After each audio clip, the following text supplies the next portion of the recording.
নমস্কার, আমি অর্ণব ঘোষ। আজ আমি আপনাদের সামনে কবি রবীন্দ্রনাথ ঠাকুরের লেখা প্রশ্ন কবিতাটি আবৃত্তি করে শোনাব। মা গো, আমায় ছুটি দিতে বল, সকাল থেকে পড়েছি যে মেলা। এখন আমি তোমার ঘরে বসে করব শুধু পড়া খেলা। তুমি বলছো দুপুর এখন সবে, না হয় যেন সত্যি হলো তাই।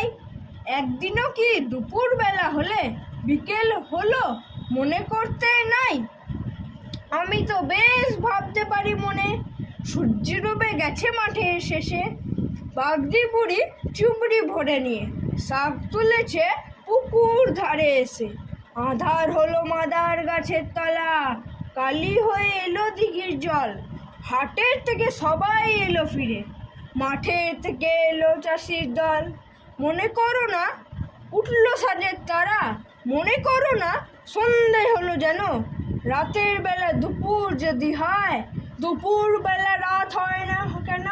গুণের পরশমণি ছোঁয়াও প্রাণে, এ জীবন পূর্ণ করো, এ জীবন পূর্ণ করো, এ জীবন পূর্ণ করো দহন দানে।